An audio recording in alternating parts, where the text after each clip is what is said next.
OK. Donc, je commence d'abord dans l'introduction avec une première question qui est pourquoi le mouvement syndical est aussi important pour les socialistes? Et ça mène tout de suite à une autre question encore plus fondamentale. Pourquoi la classe des travailleurs et des travailleuses est-elle centrale pour les socialistes contre le capitalisme, pour la lutte socialiste contre le capitalisme et pour l'amélioration des conditions de vie sous le capitalisme? Dans une société capitaliste, le pouvoir économique et politique est détenu par la classe capitaliste et les capitalistes font face aux impératifs concurrentiels du marché et doivent donc systématiquement maximiser leurs profits, ce qui les oblige à maximiser l'exploitation des travailleuses et des travailleurs. Ça implique de réduire ou de limiter les augmentations de salaire, d'augmenter les cadences de travail, de faire fi de la santé et de la sécurité, d'automatiser la production et donc de créer du chômage, de limiter les impôts sur les profits des entreprises et donc du même coup de limiter le développement des programmes sociaux, etc., etc. Par contre, les travailleurs et les travailleuses possèdent un pouvoir potentiel face au capital. Pouvoir potentiel parce que les profits des capitalistes dépendent du travail des salariés. Et donc, si les travailleurs et les travailleuses ne se présentent pas au travail, les profits cessent immédiatement. C'est donc un pouvoir, c'est donc le pouvoir lié à cette capacité des travailleurs et des travailleuses de faire grève, de retirer leur capacité à travailler, qui historiquement leur a permis de faire des gains, autant sur les lieux de travail évidemment, mais aussi dans la société plus largement, c'est-à-dire d'arracher les droits politiques, le droit de vote, des libertés civiles, des droits socio-économiques, des programmes sociaux, etc. Donc, les travailleurs et les travailleuses forment un groupe dans la société, une classe sociale qui est systématiquement exploitée par le capital. Il y a un conflit systémique entre ces deux classes-là, entre le capital et le travail. Donc, c'est une classe qui est systématiquement exploitée par le capital et dont les conditions de vie dépendent de sa capacité à résister au capital. Et, deuxièmement, point B, c'est la classe ou le groupe dans la société qui est le mieux positionné pour apporter des changements sociaux et politiques substantiels, étant donné le pouvoir potentiel de faire grève dont j'ai parlé il y a un instant. Et c'est donc la raison pour laquelle cette classe, elle joue un rôle clé dans la stratégie socialiste de lutte contre et de dépensement éventuel du capitalisme. Donc, je reviens à ma question première. Pourquoi le mouvement syndical est-il aussi important pour les socialistes? Parce que, historiquement, ce mouvement-là, il a joué un rôle clé pour faire en sorte que le pouvoir potentiel des travailleurs et travailleuses soit effectivement mis en pratique, activé, de façon à réaliser des gains face au capital, pour une lutte qui éventuellement pourrait permettre de le dépasser, ce système capitaliste. Et parce que c'est à travers ces luttes aussi qui permettent une politisation, une transformation individuelle et collective des travailleurs et des travailleuses, qu'on peut créer un terrain, un contexte, un terrain sur lequel les gens deviennent réceptifs aux idées socialistes. Donc, d'où l'importance du mouvement syndical et de ses luttes pour les socialistes. Par contre, le mouvement syndical, dans ses tentatives d'activer le pouvoir collectif des travailleurs et des travailleuses, bien, ce mouvement syndical-là a toujours fait face à des obstacles majeurs. Et c'est ce que je veux faire dans la présentation, le point que je veux souligner dans la présentation aujourd'hui, qui va se décliner de différentes façons. Ces obstacles majeurs, ils sont liés, ils sont inhérents à l'organisation et au fonctionnement même, à la structuration même de la société capitaliste. Okay? Donc, d'emblée, si vous voulez, les dés sont pipés et rendent difficile l'action collective, l'action, la lutte collective, la solidarité des travailleurs et travailleuses que souhaite activer le mouvement syndical. Donc, dans ce qui suit, je vais d'abord parler des obstacles à l'action collective des travailleurs et travailleuses. Et ensuite de ça, des causes du conservatisme, donc de la base syndicale, de la masse des membres du mouvement syndical. Et ensuite, je vais parler du conservatisme des directions syndicales. Puis je vais conclure. Si j'ai le temps, on verra. Là, je ne sais pas combien de temps je vais prendre exactement, mais vous me ferez signe. Puis je pourrais peut-être revenir plus tard dans la discussion. Là. Mais je voulais conclure avec quelques points sur le rôle que les socialistes devraient jouer, pourraient jouer dans le mouvement syndical, sachant évidemment que on va pouvoir en discuter ensemble ici, là, mais je vais lancer certains points pour la discussion. Donc, je commence avec mon premier point, les défis d'action collective des travailleurs et des travailleuses pour les syndicats.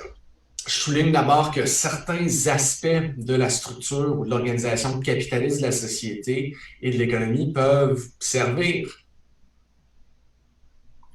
de base à la construction de la solidarité de classe. Ce que je veux dire par là, c'est que les salariés sont plongés dans un rapport d'exploitation systémique qui implique des enjeux salariaux, de santé et sécurité au travail, des enjeux liés au contrôle limité ou absent sur l'organisation du travail, donc l'aliénation du travail, des enjeux liés au temps libre et à la conciliation travail-famille, etc., etc., etc. Donc, il y a cette condition d'exploiter qui est partagée. Il y a aussi le fait que la majorité des travailleurs et travailleuses, encore aujourd'hui, sont rassemblés dans un lieu de travail commun, ce qui permet des interactions, qui rend possible une communication, un partage d'informations, voire une planification d'actions. Donc, autant d'éléments qui sont nécessaires à l'organisation et à l'action collective, aux luttes et à la solidarité des travailleurs et des travailleuses. Par contre, c'est aussi crucial de garder en tête que ces mêmes travailleurs et travailleuses ne forment pas simplement une classe dont les membres font face à des enjeux communs et qui ont donc un intérêt commun à établir un contrôle collectif et démocratique des rapports de production. Les travailleurs et travailleuses partagent effectivement cet intérêt commun objectif, mais ils et elles sont aussi et en même temps des individus qui doivent vendre leur force de travail pour survivre et qui sont donc en compétition les uns avec les autres, les unes avec les autres, pour obtenir un emploi, pour obtenir une promotion, etc. Autrement dit, et c'est un point absolument fondamental, je pense, le système capitaliste et les rapports de classe qu'il implique divisent les travailleurs et travailleuses et les place en compétition, au moins autant qu'il les pousse à éventuellement ou à potentiellement s'unir et à former une classe consciente et solidaire et qui réaliserait son intérêt à dépasser l'organisation capitaliste de la société pour démocratiser l'organisation des rapports sociaux de production. Okay? Donc, en même temps, le capitalisme crée ce rapport systémique d'exploitation et donc cet intérêt objectif des travailleurs et travailleuses assumés, mais ces mêmes travailleurs et travailleuses sont aussi des individus qui sont placés simultanément en compétition sur le marché du travail, les uns avec les autres, pour obtenir des emplois, pour avoir des promotions, pour avoir des bonnes conditions de travail, des bonnes conditions. Ça implique donc que lorsque les travailleurs et travailleuses considèrent la possibilité d'une action collective pour défendre leurs divers intérêts, elles et ils comparent toujours implicitement cette option-là de l'action collective avec une autre option, une autre possibilité, celle d'une stratégie individuelle pour défendre leurs intérêts. Et dans une société capitaliste, il y a un rapport fondamentalement donc inégal entre le patronat ou le capital d'une part et les salariés d'autre part dans leur rapport de classe. Le patron détient un pouvoir que les salariés n'ont pas, c'est-à-dire qu'il peut congédier ses employés, bloquer leur promotion, etc. Pour défendre leurs intérêts face à ce pouvoir-là du patron ou de la patronne, les stratégies individuelles et individualistes des salariés sont en fait tout à fait rationnelles et souvent beaucoup plus faciles d'accès que les stratégies collectives. Okay? Le point, c'est que à moyen et long terme, si les travailleurs et travailleuses optent pour ces stratégies individualistes, tout le monde est perdant parce que le taux d'exploitation de la classe des travailleurs et des travailleuses vont augmenter. Mais à court terme, dans la configuration du système capitaliste qui pousse chaque individu salarié en compétition les uns contre les autres, cette option individuelle et individualiste peut sembler tout à fait rationnelle pour l'individu. Et pour défendre donc leurs intérêts face au pouvoir du patron, les stratégies individuelles, je le disais, oui, peuvent sembler d'emblée tout à fait rationnelles. Plus que ça, pour faire face à l'exploitation et à cette compétition dont je parle sur le marché du travail, les travailleuses et les travailleurs vont souvent s'engager dans la défense d'intérêts corporatistes ou segmentalistes, si vous voulez, corporatistes dans la société. Des hommes, par exemple, vont pouvoir défendre l'inégalité, l'inéquité salariale, vont s'opposer à des mesures qui favoriseraient aux femmes l'accès au marché du travail. Ou encore, les Québécois dits de souche, blancs, non racisés, vont pouvoir s'en prendre à l'arrivée d'immigrants et de personnes racisées dans certains secteurs ou dans leur secteur ou segments du marché du travail ou de l'économie. Et tout ça, évidemment, crée un terreau fertile, un terrain fertile pour des idéologies sexistes, homophobes, racistes, qui peuvent être adoptées par les travailleuses et les travailleurs pour tenter de justifier a posteriori, de donner un sens à leurs avantages, à leurs privilèges qu'ils tentent de maintenir ou de s'approprier sur le marché du travail et dans la société, sachant encore une fois qu'ils sont placés dans cette compétition-là avec d'autres individus et d'autres groupes sur le marché du travail. Et donc, ce qu'on peut constater, c'est que le fonctionnement normal, si vous voulez, de la société et de l'économie capitaliste tend à sécréter cet individualisme-là et ces solutions individualisantes et corporatistes, et les divisions, donc, au sein de la classe des travailleurs et des travailleuses. Ça, ce que ça veut dire, donc, c'est que les syndicats doivent activement organiser la solidarité des travailleurs et des travailleuses parce que cette solidarité, donc, elle n'est jamais automatique, elle n'est jamais donnée d'emblée. Bien au contraire, en pratique, elle n'est pas donnée.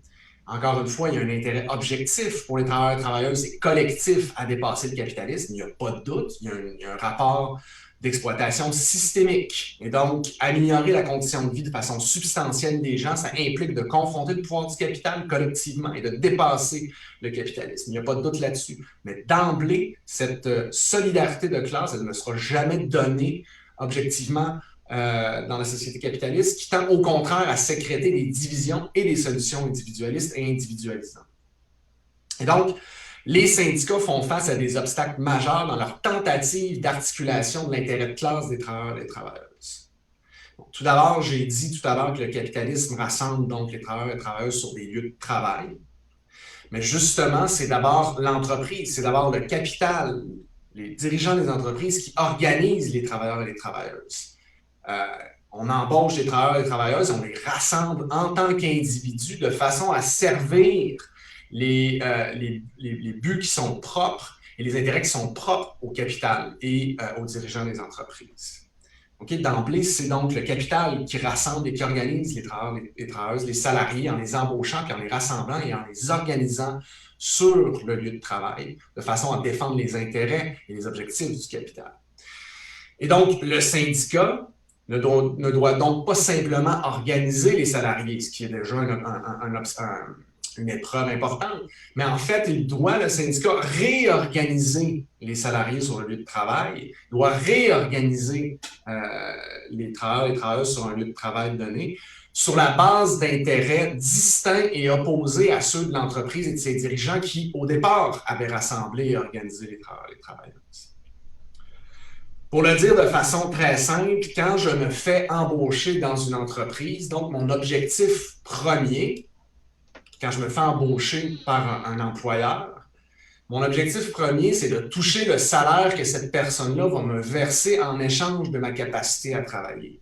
Donc, mon objectif premier, c'est pas de rejoindre un syndicat. En tout cas, pour la vaste majorité des individus, c'est pas ça l'objectif premier, c'est de toucher un salaire.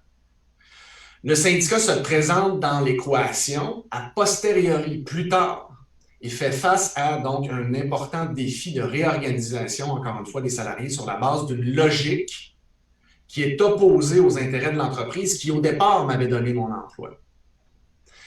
Ensuite, il y a un profond débalancement dans les capacités respectives du capital d'une part et du salariat d'autre part à définir et articuler leurs objectifs distincts. Okay?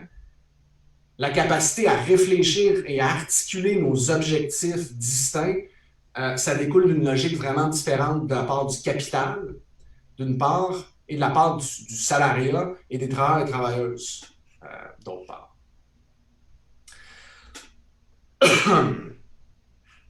Excusez-moi, là, je me suis perdu un petit peu dans mes notes, il faut que je retrouve ça.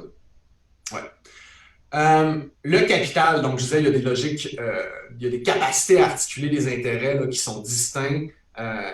Il y a une inégalité dans la capacité, la facilité à le faire entre le capital d'une part et le salariat d'autre part. Le capital, les entreprises, leurs patrons ont une matrice préétablie, si vous voulez, qui guide leurs actions, c'est-à-dire le profit.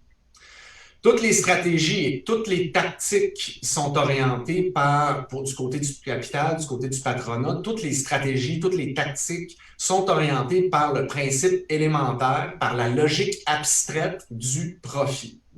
Donc, ici, on n'a pas besoin de ce côté-là de débattre de midi à 14 heures sur l'objectif fondamental qui guide l'action des capitalistes. Autrement dit, le principe qui guide le capital, il est, si vous voulez, unidimensionnel et il est quantifiable. On peut le mesurer même facilement, est-ce qu'on atteint nos objectifs ou pas, parce que ce principe qui guide l'action du capital, c'est, encore une fois, maximiser le profit. À l'inverse, du côté du salariat, les travailleurs et les travailleuses ont des vies qui sont multidimensionnelles et qui comportent des enjeux qualitativement différents, qui sont multiples, qui sont diversifiés. Et donc, la complexité de nos vies comme salariés, elle ne peut pas être abstraite, elle ne peut pas être séparée de notre force de travail, de notre capacité à travailler qu'on vend au patron. Donc, leur vie aux salariés, elle est complexe et elle implique une multitude de besoins, de problèmes et d'enjeux, et ça se décline de différentes façons. Ça. Et donc, ça veut dire ça que les besoins les plus pressants des différents travailleurs et travailleuses que tente d'organiser un syndicat sont donc nécessairement diversifiés et sont parfois et même souvent opposés les uns les autres, au moins partiellement. Est-ce que, par exemple, la priorité, ça devrait être de demander une hausse salariale ou plutôt de demander la conciliation travail-famille ou encore plus de santé, des meilleures mesures de santé et sécurité au travail dans l'entreprise? Un syndicat doit procéder à une synthèse de ses besoins, de ses intérêts des travailleurs et travailleuses pour construire leur unité. C'est un processus qui est complexe, qui est difficile et qui peut facilement échouer. Chaque syndicat doit donc procéder à cette synthèse dans un lieu de travail donné et le mouvement syndical doit faire ça, reproduire ça, cette activité de synthèse, à l'échelle d'une branche industrielle et éventuellement à l'échelle de l'économie dans son ensemble, en articulant encore une fois les besoins, les demandes, les intérêts des travailleurs et travailleuses qui se trouvent dans une multitude de lieux de travail séparés. Donc, il y a un haut degré de complexité ici, puis il n'y a pas de matrice abstraite unidimensionnelle quantifiable comme celle de la maximisation du profit qui est l'objectif du capital. Et donc, du côté du salariat, pour arriver à ça, le mouvement syndical fait face à des défis vraiment importants. Et dans ce contexte-là, un parti socialiste devient nécessaire. Puis on va revenir plus loin là, sur le rôle que les socialistes peuvent jouer ici. Mais je passe à mon deuxième point, les degrés inégaux de conscience dans la classe des travailleurs et des travailleuses. Parce que je pense que c'est un point important à aborder pour notre discussion.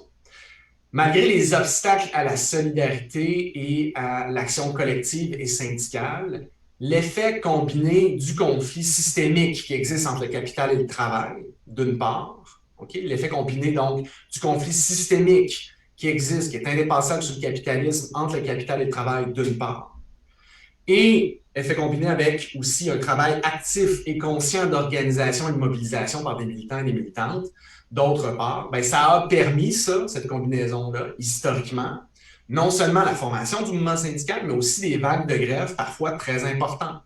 Okay? Donc, malgré les obstacles que j'ai mentionnés plus tôt, on le sait qu'historiquement, il y a eu l'essor du mouvement syndical, puis il y a eu des luttes importantes, parfois des périodes de lutte très, très intenses.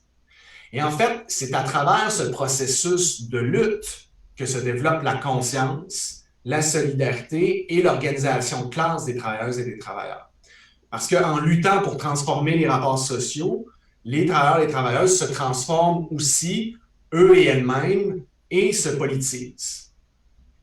C'est par contre crucial de comprendre que le caractère nécessairement épisodique et dispersé des mobilisations et des luttes des travailleurs et des travailleuses et de prendre acte des conséquences que ce caractère épisodique a sur le développement de la conscience de classe et sur cette politisation que je viens de mentionner.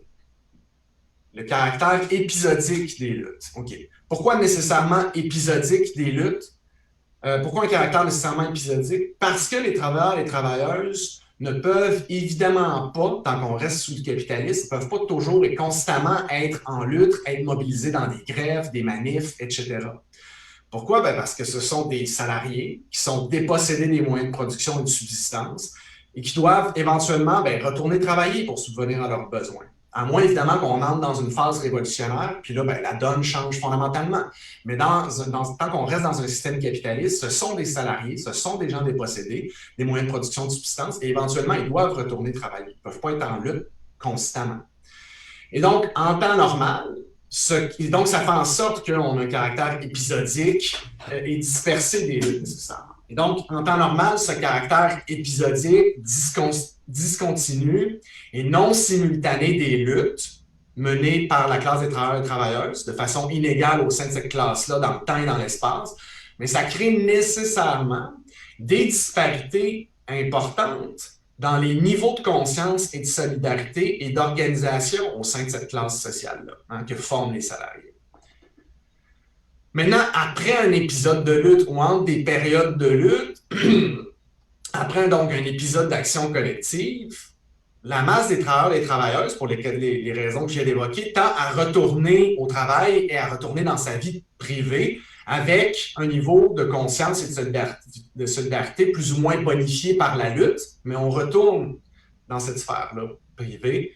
Par contre, les luttes tendent aussi, et les épisodes de mobilisation tendent aussi à sécréter, si vous voulez, une minorité de travailleuses et de travailleurs qui demeurent actifs entre ces périodes de mobilisation ou entre ces épisodes de lutte. Ce sont des personnes et des groupes qui, même une fois la lutte terminée, restent au front et préparent les prochaines luttes, tirent des leçons des luttes précédentes, diffusent d'une façon ou d'une autre ces leçons-là par un travail d'information, de formation, d'organisation formelle ou informelle, et qui donc font vivre le mouvement dans ces périodes passives, si vous voulez, de différentes façons. Ça, c'est une couche dans la classe des travailleurs et travailleuses et au sein du mouvement syndical, donc, qui est formée de personnes plus actives. Une couche de gens qui sont plus consciemment et plus invariablement, si vous voulez, solidaires et engagés.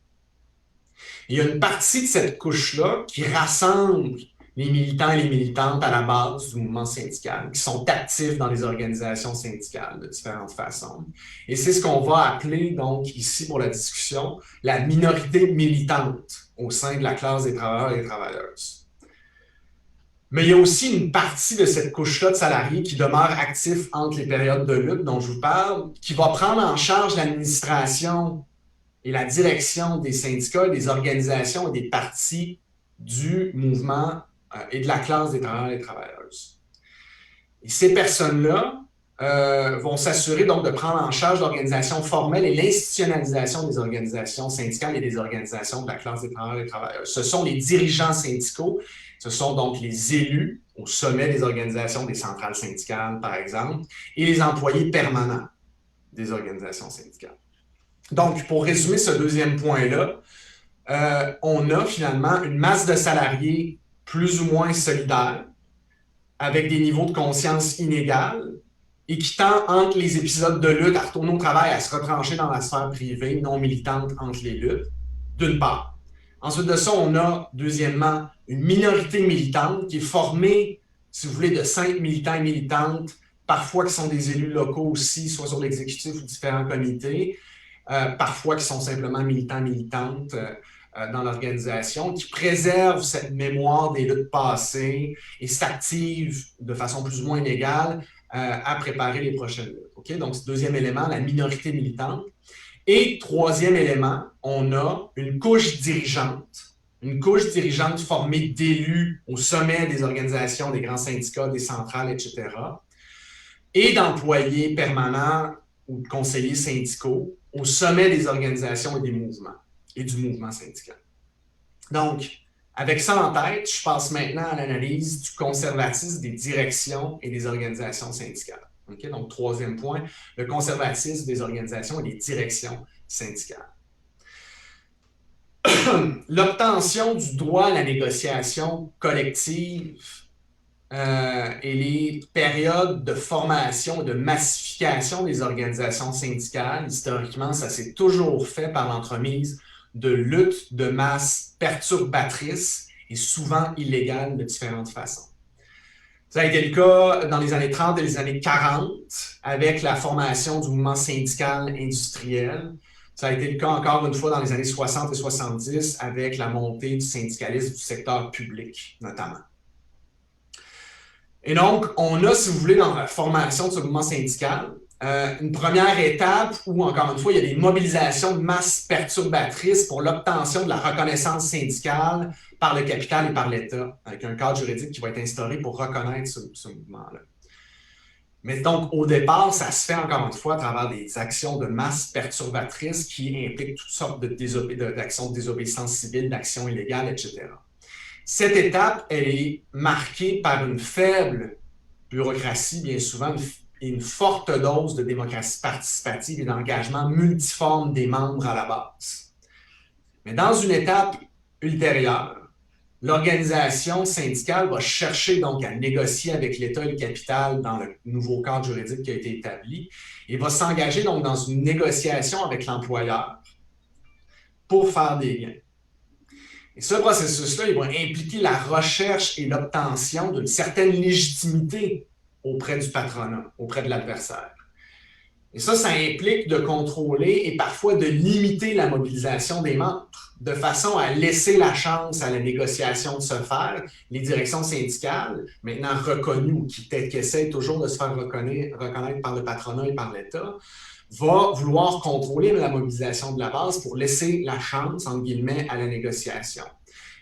Et ça va amener l'organisation syndicale, dans cette étape ultérieure, à se transformer de façon à ce que sa survie devienne de plus en plus indépendante des motivations et de la solidarité et de la mobilisation de ses membres. Et donc, l'alternative ici, ça va être d'aller chercher non plus des garanties qui s'appuient sur les actions perturbatrices de masse qui, au départ, avaient forcé la reconnaissance du droit à la négociation collective, du droit à la syndicalisation. Au lieu de s'appuyer sur cette reconnaissance qui est forcée, qu'on va arracher sur la base des luttes de masse perturbatrices et souvent illégales, comme je le disais, l'alternative, dans cette étape ultérieure, ça va devenir d'aller chercher des garanties externes au mouvement pour s'assurer de la survie de l'organisation. Donc, on va vouloir aller chercher une reconnaissance institutionnelle dans un rapport partenarial avec le capital et avec l'État.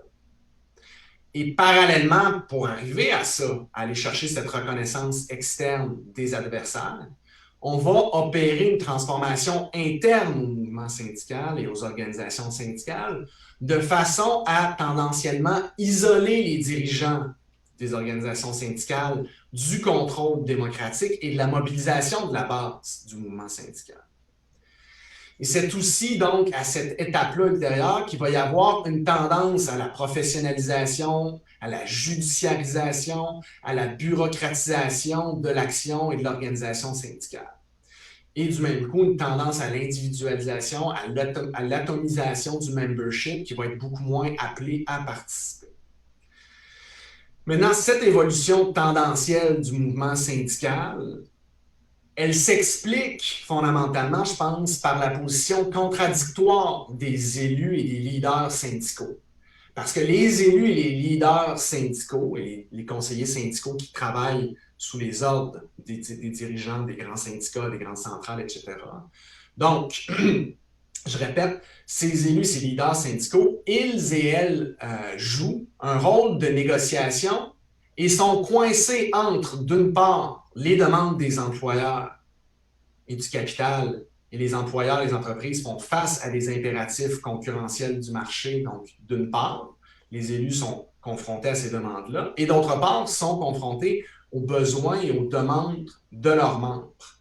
Et pour faire face à cette position contradictoire, les dirigeants syndicaux ont tendance donc à s'isoler des membres et à s'appuyer seulement occasionnellement sur la mobilisation de leurs membres, plutôt que de cultiver leur pouvoir collectif des membres en permanence. Et donc, en étouffant ce pouvoir collectif-là ou en l'activant seulement périodiquement, sporadiquement et de façon top-down et non démocratique, mais ça tend à limiter grandement donc la vie démocratique des organisations syndicales. Et toute cette mécanique-là est aussi justifiée dans la tête et dans l'idéologie des dirigeants, de la couche dirigeante du mouvement syndical, elle tend à être justifiée a posteriori par l'idée très répandue, donc, chez les dirigeants syndicaux, je pense, l'idée selon laquelle les membres de la base, si vous voulez, ne sont pas aptes à prendre des initiatives stratégiques parce que ces gens-là, ben, ils ont un job, ils ont un emploi qui occupe trop de leur temps et de leurs énergies, parce que cet emploi-là, ben, c'est pas justement de diriger le syndicat, parce que ça, c'est la job des dirigeants syndicaux, parce que les organisations syndicales, ce sont des organisations complexes, etc. Et donc, les dirigeants syndicaux arrivent à le faire, mais la base ne peut pas arriver à le faire. Maintenant, et je pense que c'est crucial, il faut ajouter à tout ça le fait que le processus de bureaucratisation des syndicats dont je viens de vous parler, il sert et il sous-tend les intérêts d'une couche autonome dans la classe des travailleurs et travailleuses qui est formée par les dirigeants et par les employés au sommet du mouvement et des organisations syndicales. C'est-à-dire que les dirigeants du mouvement syndical et un certain nombre d'employés syndicaux, ce sont en fait d'anciens travailleurs et travailleuses qui sont devenus des élus et des employés donc permanents. Et pour un bon nombre d'entre eux et elles, ça implique donc pour les dirigeants du mouvement syndical de faire l'expérience de conditions de vie et de conditions de travail qui diffèrent de ceux et celles qui demeurent sur les lieux de travail, donc à la base du mouvement syndical. Et donc, les dirigeants syndicaux n'ont plus à faire face dans leur vie quotidienne et dans leur travail, ils n'ont plus à faire face donc aux tourments quotidiens qui viennent avec l'organisation capitaliste du travail, avec l'exploitation du travail, avec l'aliénation du travail. Au sommet donc de l'appareil du mouvement syndical, on a une couche séparée de dirigeants des grandes centrales, des grands syndicats qui sont intégrés en fait et qui tendent à être intégrés à celle des dirigeants des élites économiques et politiques, donc de la classe dominante. Et on tend donc, du côté des directions syndicales, à passer un temps considérable de notre temps avec ou en étant intégré à cette couche dirigeante de la société, avec les élites économiques et politiques de la société. Et donc, les dirigeants syndicaux en viennent à former, comme je le disais, une couche relativement autonome au sein du mouvement syndical, une couche qui bénéficie d'une position relativement privilégiée, et cette direction syndicale-là, cette couche-là, elle va tendre à défendre ses privilèges et à vouloir préserver et consolider ses privilèges. Et cette position privilégiée, donc, pour la défendre, ça dépend de quoi? Bien, ça dépend de la survie de l'organisation syndicale. Parce que si l'organisation syndicale s'écroule, ben, cette couche-là, elle perd ses conditions et sa base matérielle d'existence. Et donc, ça veut dire que tendanciellement, cette couche dirigeante-là, elle va tendre à privilégier la survie de l'organisation syndicale qui devient la priorité absolue ou la priorité première, qui passe devant la défense des intérêts des membres. Et donc, prioriser le maintien de l'organisation, ça va souvent amener les dirigeants syndicaux à limiter la mobilisation des travailleurs et des travailleuses pour éviter les sanctions du capital et de l'État, hein, et maintenir donc la crédibilité, au contraire, du mouvement syndical aux yeux de ces derniers, donc aux yeux des élites économiques et politiques, donc aux yeux de la classe dominante.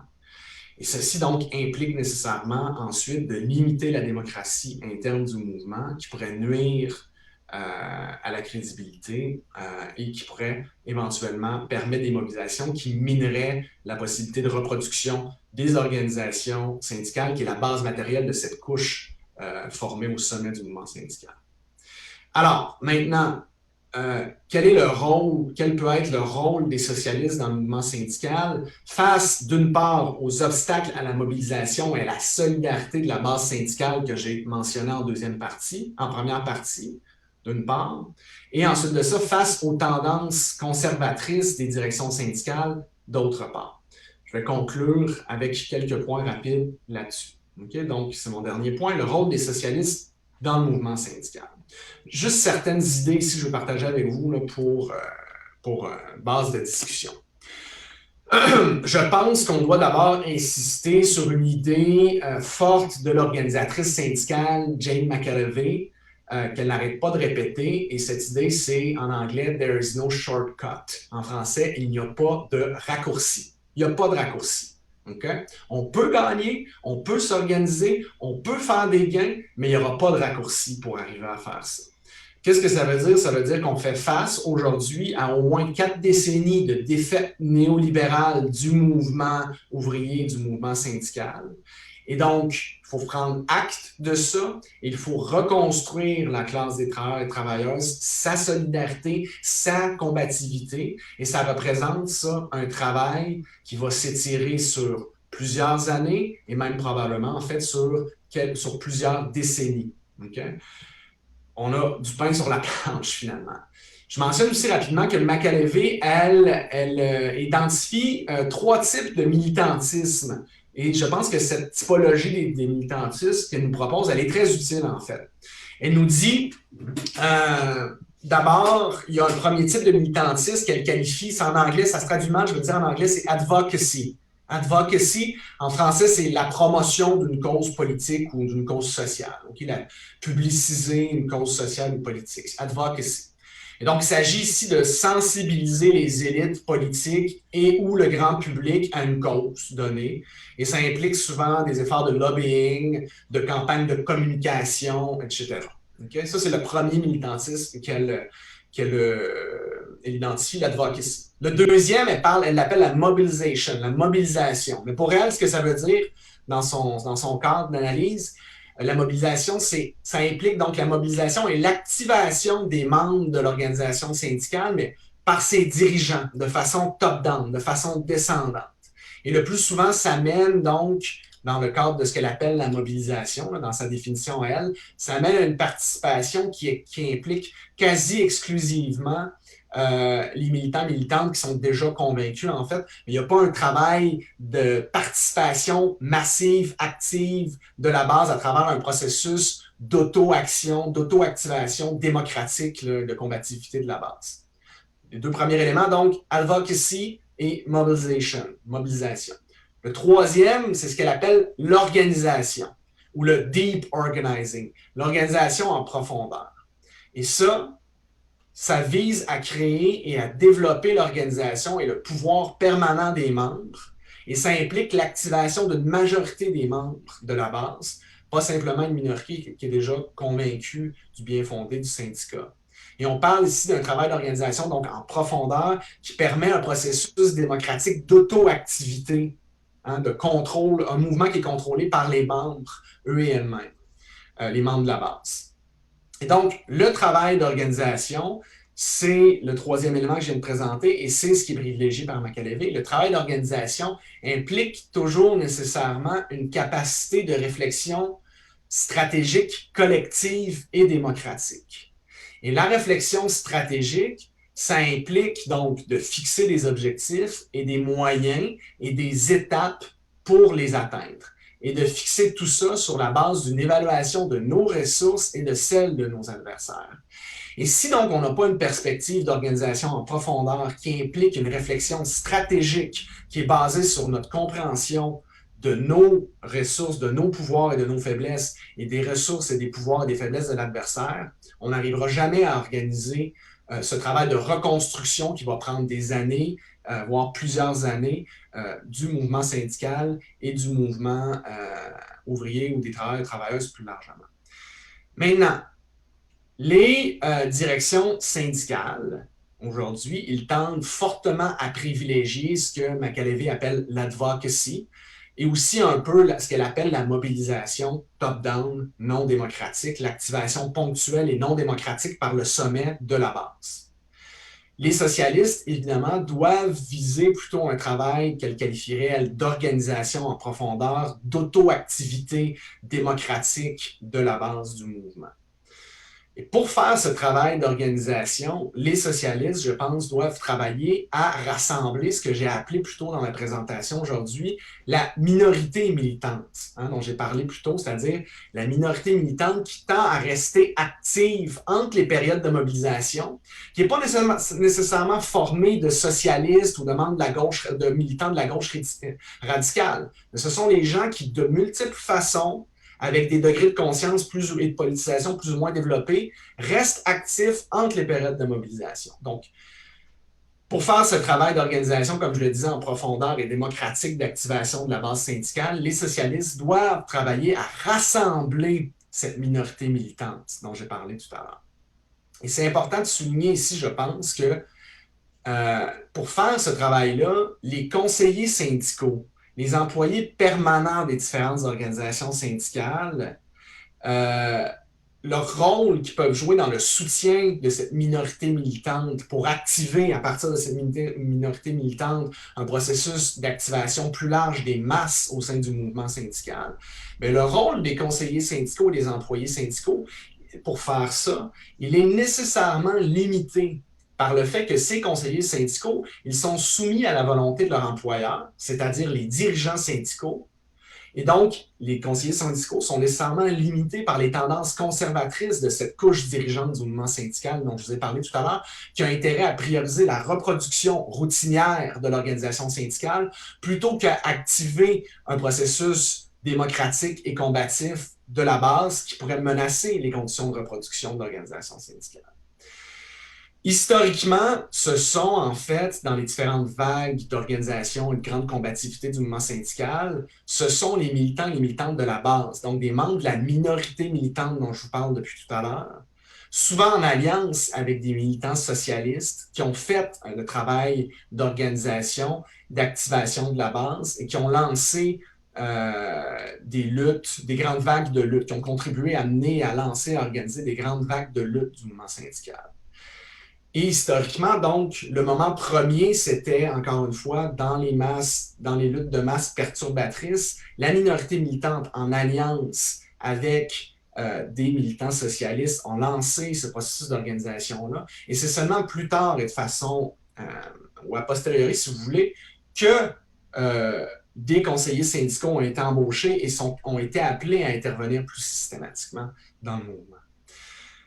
Pour rassembler et pour lier, puis je vais conclure là-dessus, la minorité militante dans le milieu syndical. Pour rassembler, pour organiser, pour réseauter la minorité militante dans le milieu syndical qui reste active entre les épisodes de lutte. Donc, les socialistes ont un rôle clé à jouer et les socialistes doivent participer, je pense, à la formation au sein des organisations syndicales de caucus d'opposition et de réforme au sein des syndicats.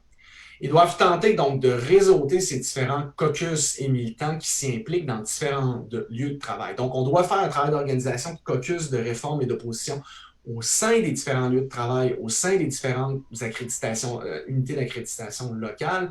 Et on doit aussi, en parallèle, faire un travail de réseautage de ces caucus qui pourraient être formés d'un lieu de travail à l'autre.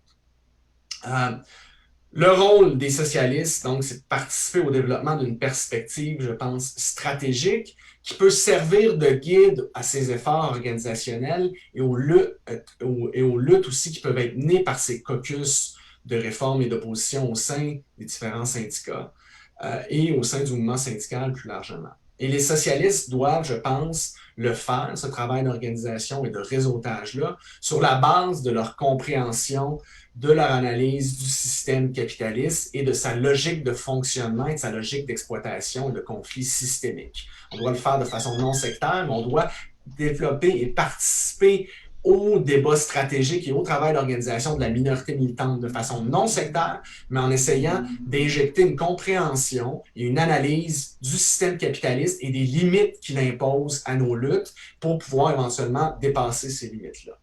Évidemment, en formant des caucus d'opposition et de réforme qui ont pour but de démocratiser et de rendre plus combatifs les syndicats, on risque assez rapidement de s'aliéner et de faire face à l'opposition des directions syndicales et de rencontrer leur opposition.